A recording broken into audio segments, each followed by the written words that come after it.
Are live. Hello, everyone. Welcome back to the podcast. How are we getting on? All good yourself?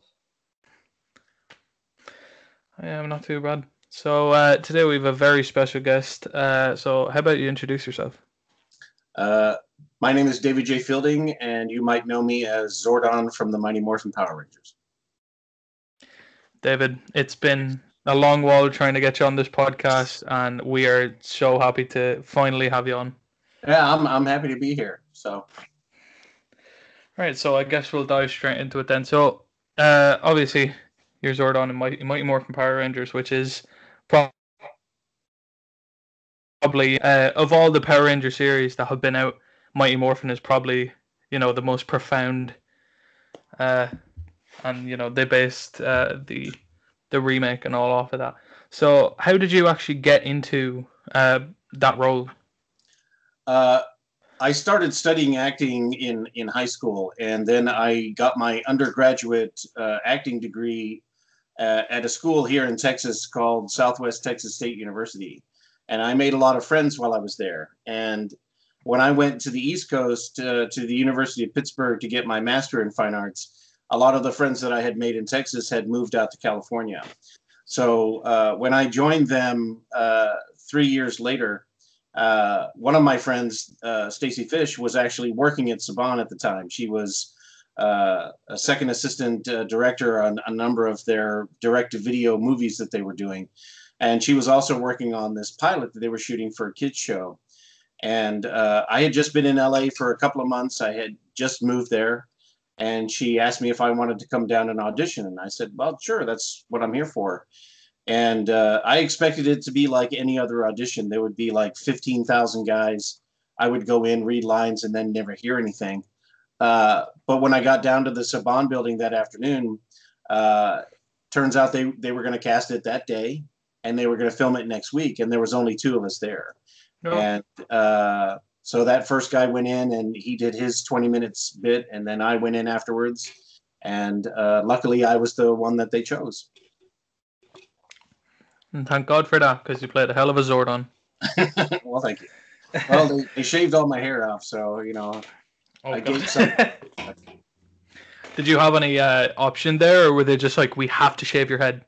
At that point, it didn't really concern me. I mean, my hair was going to grow back anyway, so yeah, I just took whatever it was like one of my first professional jobs in LA, so I wasn't going to say no. I wasn't going to turn it down and lose myself the part over something silly as my hair. My girlfriend at the time was very upset about it, but it grew back. Well, most of it grew back, but yeah, it was fine. I mean, it was all good with it. So.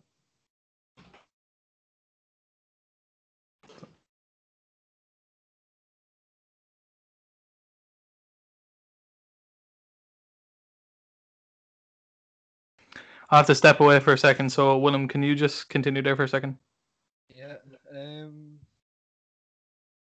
Yeah. So, what was it like actually filming for Power Rangers then? It was very interesting because my character was only filmed one time, and they just recycled the footage, much like they recycled the footage from the Sentai for all the fighting of the monsters and the putties and stuff like that. So it was in keeping of what they were already doing. It sucked as an actor because I wanted to be on camera more. I would like to have been on set more with the cast, but at the time that we filmed, the show hadn't been picked up as a series yet. It was just a pilot. We shot for about 4 or 5 hours. I was in a chair, slathered with green paint and a big green screen behind me. And then they just took that footage and folded it into whatever episode they needed Zordon to be in. And they continued to use my face, even though I left the series after episode 31 and Robert Manahan took over as the voice. They continued to use my face for the character all the way up through the Countdown to Destruction when Andros destroyed the tube. So it's quite an interesting legacy, but I didn't get rich off of it. Put it that way. So, like, after you had joined and played the role, were you getting like, were people walking by on the street being like, "Holy shit, that's Zordon"? No. Or was it more of like a? Nobody knew who I was because there's the blue filter on the character and stuff like that. And when when my hair grew back in, you wouldn't be able to tell who I was. And still to this day, unless I'm at a convention, nobody knows who I am. And that's it's really nice to be able to walk through a store or grocery shop and not have to run into people or something like that. So it's fine. I mean, yeah, that's a good way to look at it. Like, because you could be like, "Oh no, I couldn't get noticed," and then that kind of made me upset because people didn't know who I was. But no, you look at it a completely different way, which is really good. Like, yeah. So what do you think of, like, there's been so many Power Rangers at this point. What do you think of the ones that came after? I think they're all good. I mean, everybody arrives at Power Rangers in a different way. There's the original generation that was there in '93 to watch the first iteration and grow up with that. But then there were like other kids and teenagers who hooked into SPD or Time Force or Jungle Fury, Wild Force, whichever series, it appeals to them. And I think they maintain the same message that we had at the very start of the show, which is teamwork is important, stand up for your friends, and just work together and do good in the world. And I think that speaks across whatever generation and whatever series you're watching. So it's always great to be able to meet a new Ranger and welcome them into the family and hear their stories about what Power Rangers meant to them before they were actually on the show. So it's a very interesting, like I used the word before, legacy, that it continues to grow and it continues to expand and brings in new people. It's amazing that we're sitting here 27 years later and we're still talking about a show that happened such a long time ago, but it is what it is, Yeah, that's very true. You said there that it's interesting to talk to like new people that come in to the roles about like what it means to them. So like for you, looking back on it, what would you say that doing it and your time on Power Rangers meant to you? At the time, it didn't really mean much other than a job or something. It was an interesting anecdote that I could tell people at parties. It's like, oh yeah, I was on a kids' television show. So at that time, it didn't really mean much.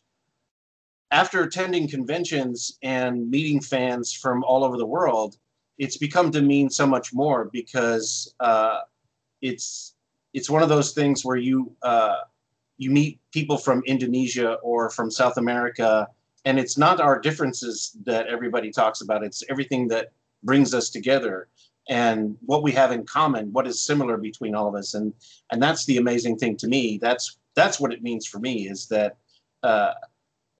we are together, we are more. That was the motto from the 2017 movie. And that really is true as far as like the Power Rangers family. Together, we are more. And that's the one thing that I keep coming back to whenever somebody talks to me about Power Rangers, is like, this is a common connection that millions of people have, and that's pretty awesome. Yeah, so it's like the togetherness of it all then. Yeah. Okay. So did you, obviously in 2017 they made the movie, did you get to talk to Bryan Cranston about portraying Zordon? No, that would have been very cool. I was excited that they cast him because my chances of meeting him jumped up about 50%, but that hasn't happened yet. I mean, I do have my fingers crossed that he'll attend a Power Morphicon one of these years, and that would be awesome. But I was really, really excited to see what they would do with the character, and I really liked how his face moved in the ship back and forth and made it much more dynamic, because on the TV show, the character is very static. He doesn't move very much. And as you move into later seasons and episodes, he's very frozen. He's there's not much life to the character whatsoever. So watching Brian bring it to life on the big screen was very cool. Yeah. And do you think that the movie did it justice in the end? Because I know, like, a lot of fans were kind of upset over it, but I thought it was a good movie. I really liked it. I mean, it's a product of its time, and the world is a much different place than it was in 1993. I thought they captured the heart of what it was to be about Power Rangers. The conversations all of them have around the campfire about learning to become friends and standing up for each other, and again discovering what they have in common, not what separates them. I think that's a big theme in the show. There are some small quibbles I have with it. Like we only get to hear a snippet of the theme that everybody knows when the Zords are racing towards town. Both Austin and I both think that the Zords are way too small. We really missed the skyscraper type Megazords and stuff like that. And I miss my Goldar. I wanted Goldar from the show, and they gave us this big molten thing, and I was a little disappointed in that. But Elizabeth Banks as Rita was awesome. So I really enjoyed a lot of it, but just little quibbles here and there. So. Yeah. Have you talked to the other members of the original cast about the movie, or heard their opinions? Yeah, Walter Jones and Austin St. John and David Yost and I, we discussed it and we chatted about it, and because I do a lot of shows with Karen Ashley, we just talked about it, and everybody enjoyed it, everybody liked it, but again, it wasn't what we knew as Power Rangers. It was something different. But we didn't have any complaints really. We enjoyed it, and it was one of those things where it sort of reinvigorated what people loved about the old show, because they would compare it to the movie, and it was good all around. Everybody. I don't know what's the right word to put it. It just sort of elevated things and made things nice. So yeah. Yeah. Do you think they're going to do a sequel, or do you think they're just going to leave it at that one movie? Well, I know Hasbro has plans to do another movie, but it won't have anything to do with that version of it. Oh, so it'll be like a kind of a reboot of it. Yeah. Well, like another Power Rangers movie. It won't be that cast. A reimagining of it, yeah. Yeah. But it won't. They won't bring that cast back, which is a shame because I really enjoyed Dacre Montgomery and Becky G and Naomi and RJ and Ludi Lin. I think they all did an amazing job with those characters, and it would be nice to see what they would have done with the sequel. I mean, they teased Tommy and the Green Ranger and stuff, so it would have been interesting to see what they would have done with it, but I don't think there are any plans for that. Yeah. I mean, I think that was Dacre Montgomery's one of his first roles, if I'm not mistaken, and then he went on to be in Stranger Things. Right. And his breakthrough then. Because I remember watching Stranger Things, and I was just like, wait, is that the Red Ranger from Power Rangers? And then I looked it up. I was like, holy shit, it is. Yeah. And yeah, so I agree with you. Like, I would have liked to see what they would have done with those characters, but yeah, it was a nice springboard for those actors because they all went to do other projects. I mean, Ludi was in Aquaman, and Becky G has her amazing singing career, and Naomi was in Aladdin and some other things, Charlie's Angels. So I mean, they're all doing great. So in a potential that Hasbro might be working on, what would you like to see? Like the perfect modern Power Ranger? That's a hard question because if you concentrate too much on the nostalgia, you're going to lose the modern audience, and if you concentrate too much on the modern stuff that's happening in the world, because everybody has everybody kind of has a grim and gritty lens that they view things through these days. Yeah.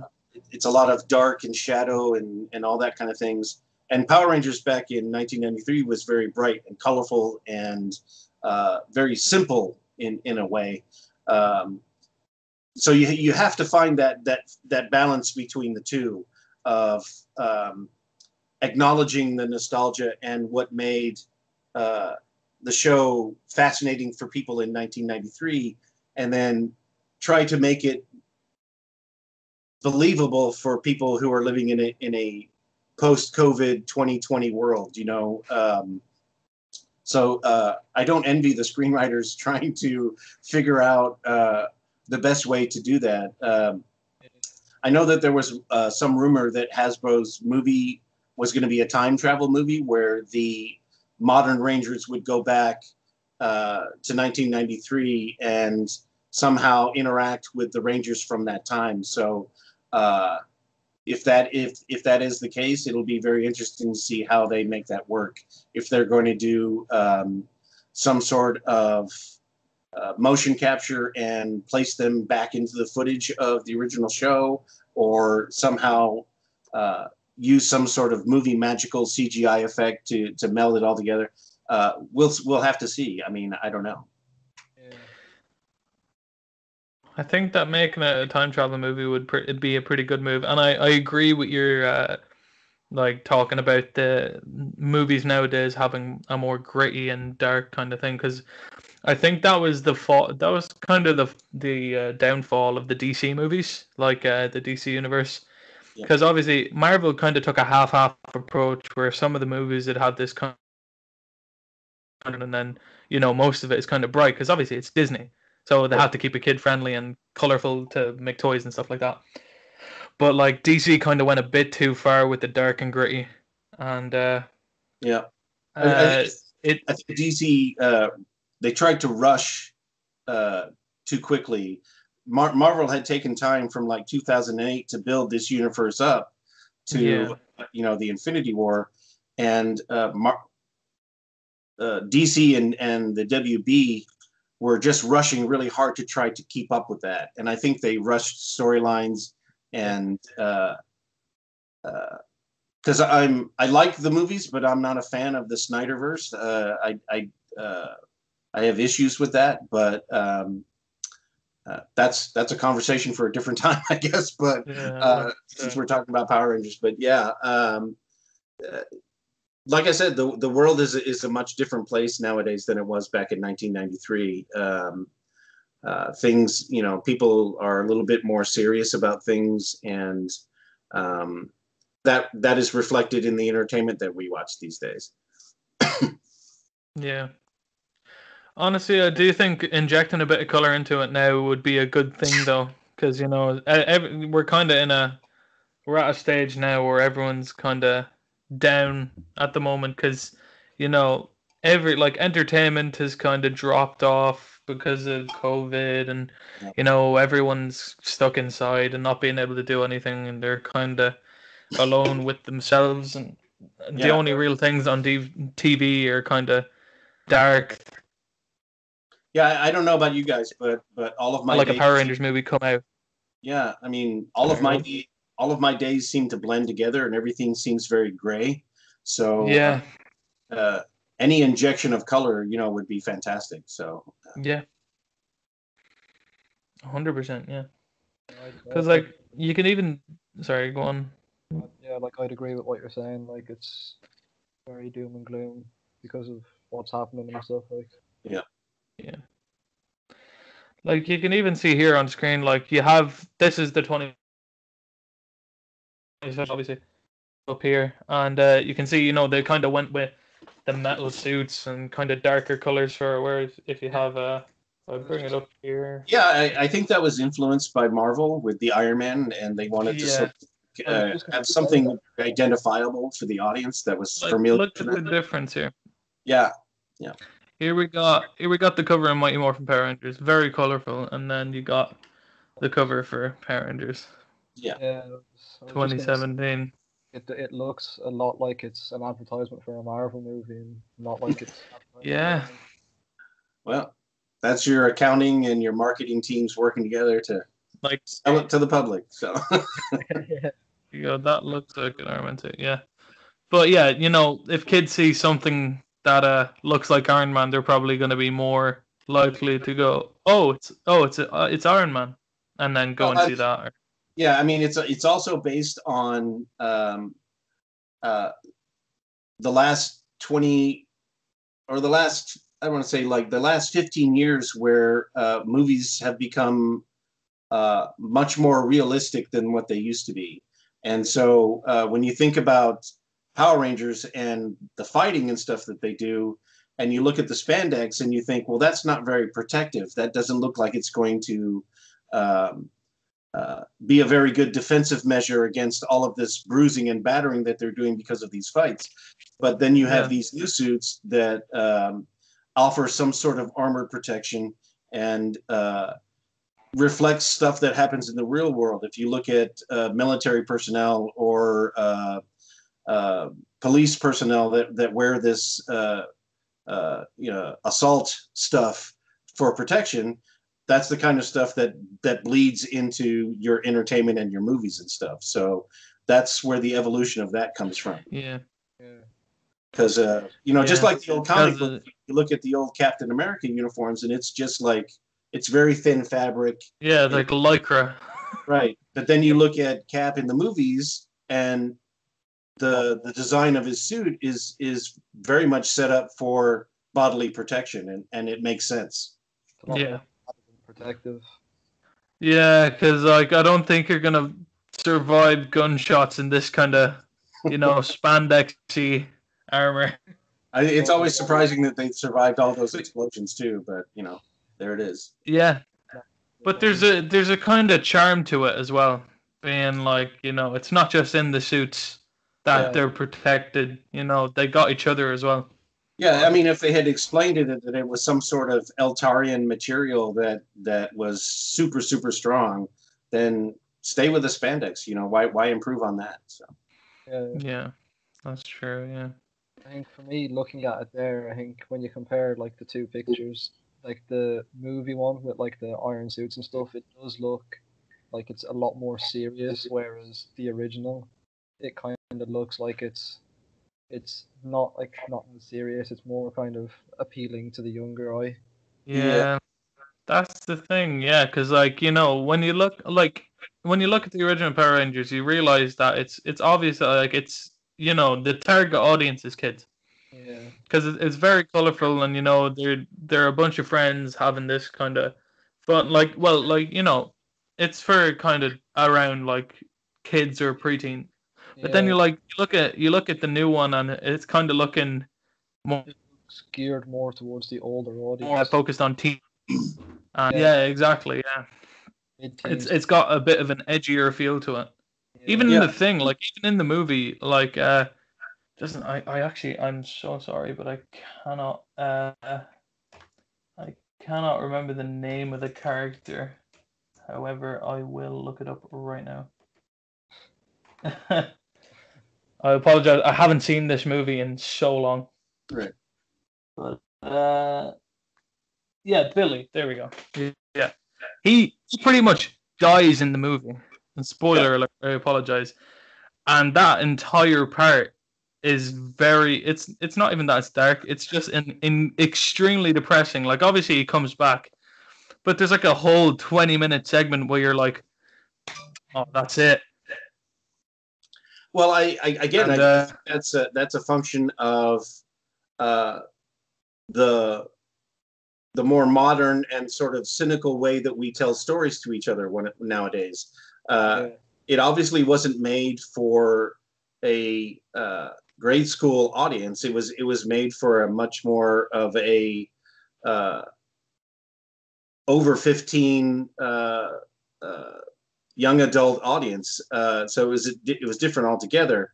And as you get older, as you consume different types of stories, what pleased you as a kid is not going to please you as an adult. Your brain just doesn't accept the reality of it. As a kid, when you're watching the Power Rangers at 5, everything that happens in it is real. and it makes perfect sense that all of these different Zords can fit together and come together to form a Megazord in 5 seconds. When, as an adult, you know, in reality, it's going to take a lot more time for that thing to get together and build up. And, you know, people pass away and people have traumatic injuries due to stuff. And the way the story was told, it was a way for Zordon to redeem himself, because he was pretty much a jerk through the first part of the movie, so focused on solving the problem that he couldn't acknowledge that these kids were the right ones to help. And it was only because of Billy dying and then him bringing him back that, you know, brought everybody together. So I thought that was a great moment, much more sophisticated than the 1993 version. But again, it's a result of the times and the kind of stories that we tell each other and agree upon these days, which, you know, which is the right way to do it. It all depends on who you're trying to reach, I guess. Yeah. Kind of brings a bit more of a realism to it rather than just kind of a, yeah, this happened. Yeah. That's very true. Yeah. Like it's and a lot of that has to do with the fact that the special effects and the CGI and practical effects that they can do in movies today is so much more sophisticated than it was back in the early 90s. yeah. The stuff that they were doing during Jurassic Park, which came out the same year that Power Rangers did, that was very early CGI, and you saw how realistic those dinosaurs looked, and it's just gotten better and better from there. And we as audience members will look at that entertainment and we will be able to spot right away, that's fake, that's not real. And that will affect whether or not you enjoy it or not, or if you are immersed in it and suspend your disbelief and just let the story carry you along. Because you watch like the old episodes of 93 and you're like going, oh, well, it's not realistic, but it's fun. So. Exactly. There's there's that charm to having practical effects and kind of old CGI and special effects and stuff like that. Because I know, like, whenever we're talking to actors or like other movie podcasts and stuff, we always, if we're talking about horror, it always goes back to practical effects with that. Because you know, there's just like, yeah, like you can get a horror movie nowadays where there's like bad CGI. You know, it doesn't really give you any feeling of anything. But like practical effects, not like sometimes, yeah, they can be kind of goofy, but there's that enjoyment there as well to think someone made that and, like, you know, it was like kind of puppeteered in this thing.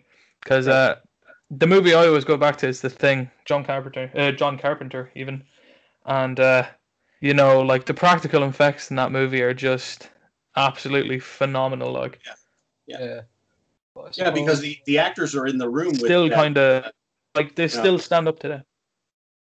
When the head falls off the table and sprouts the spider legs and walks off, I mean, that thing was in the room with Kurt Russell and those guys, so they got to actually react to that, and that's special about that. So it's because, you know, you can only get so much emotion out of someone like staring off into, you know, like a big stick with like ping pong balls on it, or something like that. And that was the problem that they had on the TV show, because Zordon was not with them in the command center. There was a tennis ball up on the wall, and that's what they were looking at, and they had to imagine this big face, you know.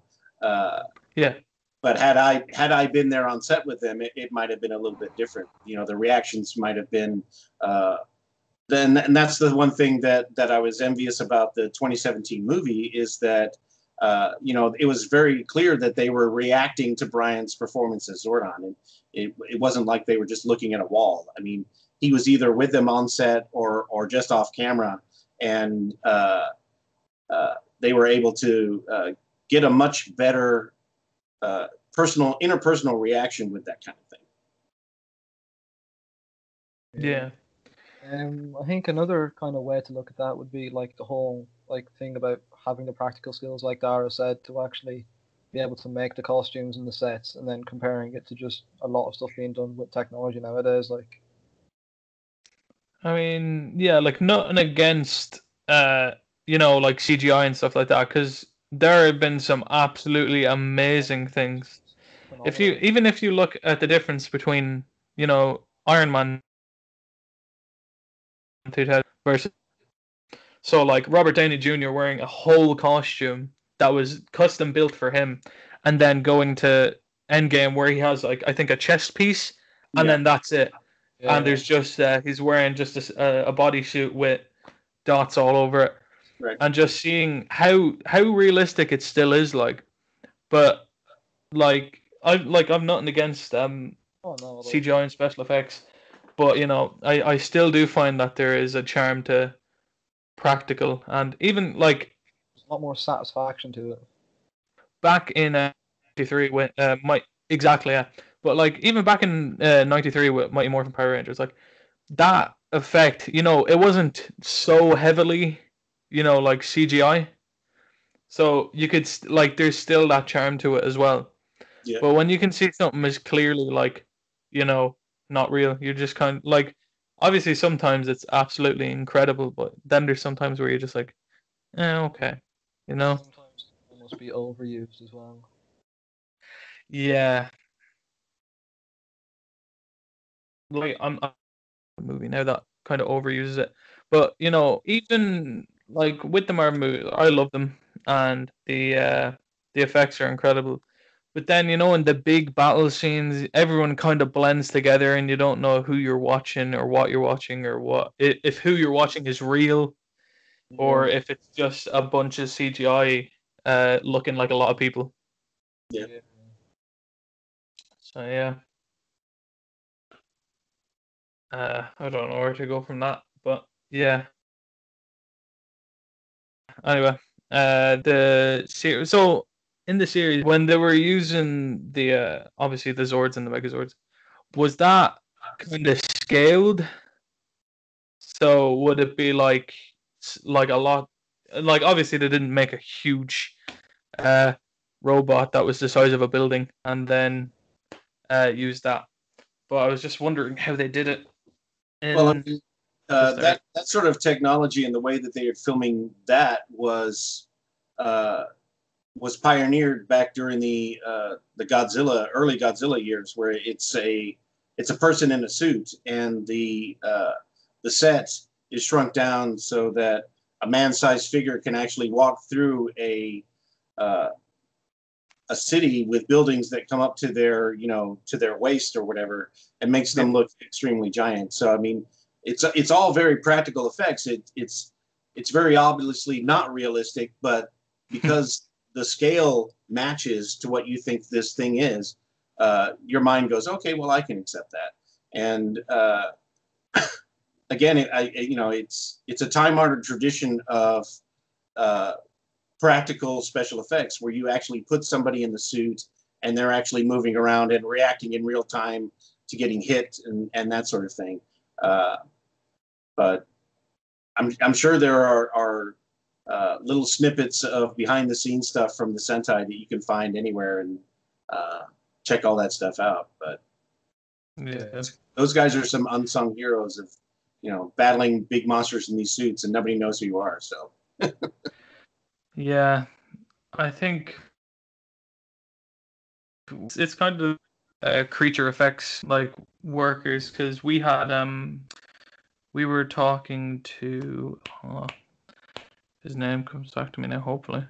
Ian White. Ian White, that was it. Yeah, Ian White. And he played Predator in Alien versus Predator, and he was telling us how in the first one they had to put a suit on him and then put all the armor on him, and how horrible that was being right, there. Well, like he said, it was nice, but after After a yeah, while. because shooting that you, stuff it gets now heavy. to That's get into my suit and have all these people put armor on. Yeah, and then in the second one, they just kind of built the armor onto the bodysuit, so you just have to get into the bodysuit. I think he said it took an hour and a half to get all the armor on at the start, and then I think it was 45 minutes with the bodysuit. But yeah, yeah, those guys are, you know, pretty incredible. And yeah. like you rarely see their faces, so it's kind of like, Yeah. oh, you would have never known. But Well, yeah, I think that goes kind of back to the conversation we were just having about like the practical skills versus CGI and stuff. Like yeah, nowadays, you don't really get to appreciate them people that do all the stuff for like creature characters and stuff as much because there is a lot more CGI work and stuff done. yeah, that's very true. Hmm. So, do you think if Saban or Hasbro ever approached you to be Zordon again, do you think you'd go for it, or would you let them take someone else? Oh, I'd be happy to. I mean, I'm not really sure that anybody uh, who's in production has floated that idea to studio heads. But if they asked me and the script was right and all the other factors were okay, I'd be happy to come back and play Zordon. It's kind of difficult though because especially with the new series and stuff that they're doing, because Zordon was never part of the Sentai, and they still use some of the Sentai footage for the series that they're making, and there's no Zordon storyline that fits in with any of that stuff. So trying to rewrite the episodes to work in the character in some way or other is rather difficult. As far as again with the movie plans, I have no idea what's going on with that. But if I was asked to come back and reprise the role, I'd be more than happy to.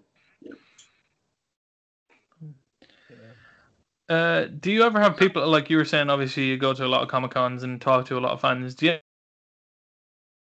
ever dress as Zordon? Do I ever dress as Zordon? No, do you ever have anyone who comes kind of dressed as Zordon? Oh, or yeah. Cosplaying as Zordon? When the first Power Morphicon I went to in 2014, there was a young man who was cosplaying as Zordon, and he had painted his face blue, and he was carrying around a big set that had all the Rangers on it.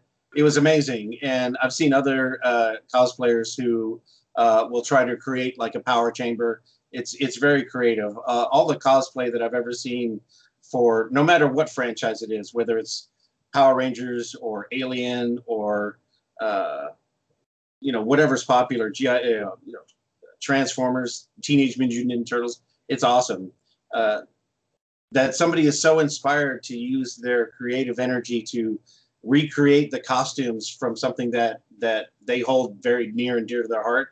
That's awesome. Yeah. That's a really good use of your time. Yeah. Yeah. Do you think you'd ever go to a convention cosplaying as Zordon? Like Bryan Cranston did as Walter White at Comic-Con. I don't know if I could pull it off. I really don't know if I could pull it off. I just don't see myself walking around in a big tube with my face painted all day. I don't think I could do that. Yeah, credit to those guys who can do that. Yeah. Just looking at some of the cosplay that like even has been in Dublin over the last few years, like the amount of time and work that some people put into it. That must be just very detailed. The armor, the stuff that they put together, the molding of it is just really, really great.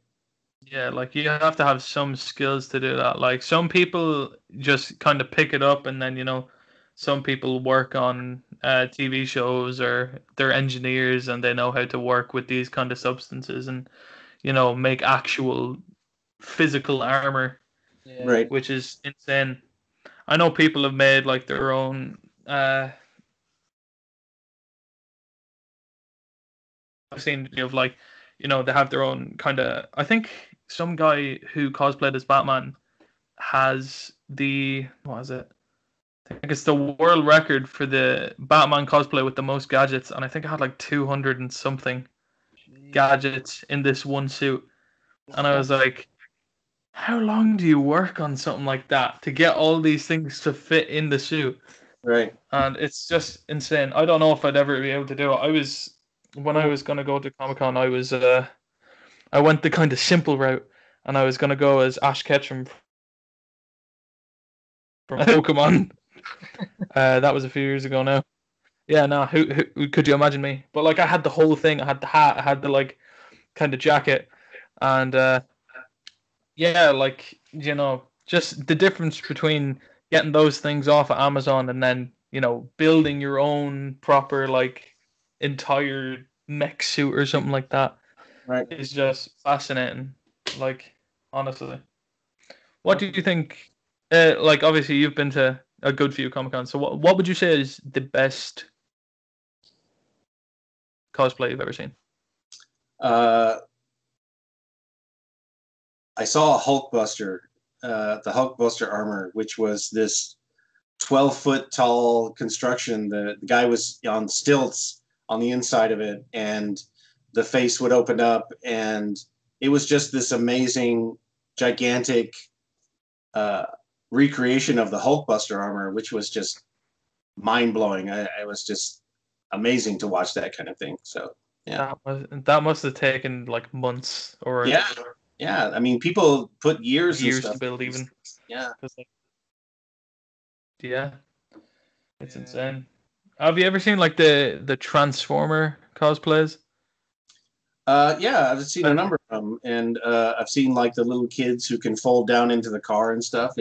I find those so cool. Yeah, to be honest, like I think I saw a video a while ago of like it was a little kid. They were like lying on the floor in like the shape of a car from Transformers, and they stood up, and it was like the full body of, I think it was Bumblebee or whatever. Yeah, it's pretty incredible. Like, yeah, like it's kind of it's crafty, like, and it gets kids kind of interested in being creative with the time they have and stuff. Yeah. Whether it takes like 2 days or 2 months or 2 years, like the work you put into something and then finally getting to wear it to like this place that you love, I think it's incredible. Like, and like it's a good way to express creativity because then like and like people can do music or they can do theater or they can be and then it's a good way to express your kind of creativity. I mean that kind of stuff is very infectious because somebody will spend a great deal of time making that thing, and they'll go to a Comic-Con, and somebody will see them walking around, and that will inspire them to try to do something else, which will then inspire something else, inspire somebody else, and it just spreads. Like in a very good way. I mean, it's you never know how you're going to touch somebody else's life, and you should always be very mindful of that your actions do resonate with other people, and trying to do something positive with that is obviously the goal of what everybody is trying to do, and to make everything better for everybody else, and not be very destructive with stuff. Yeah. Do you find that true for you as well? Where like obviously you've portrayed Zordon, you've been in, and like, do you find that true that people will come up to you and be like, oh yeah, when I saw you on screen, I was like, oh yeah, that might be something I'd like to do or to try to do. And I've met a number of fans that not necessarily my character, but have been inspired by other characters on the show to become heroes in their own right. They are people that grew up watching the show who grew up to become firefighters or EMTs or to join the military to try to serve, to protect their neighborhood, to protect their town. That's very inspiring, and to hear those stories, it's very surreal and very humbling to know that something I did 27 years ago is impacting lives in a very positive way. It's very heartwarming and special to know that something like that continues to inspire and continues to ripple outward. So it's awesome. Yeah. I mean, that's one of the best things about doing what you do. It's just like hearing stories like that and stuff, and finding out that people have done such this that. Like, the world over, because we talk to people from all over, whether it's Indonesia, South America, Australia, Great Britain, Europe, and they all have similar stories about how the show inspired them to be better, to be bigger, and that's something that I think is something that I will carry with me for the rest of my life. That it was very positive. So yeah. Right, and just one more question before we finish up. It's been 20 Mighty Morphin Power Rangers, and obviously in 3 years it's gonna be 30. So Right. is there any plans for a 30th anniversary kind of get together or something like that?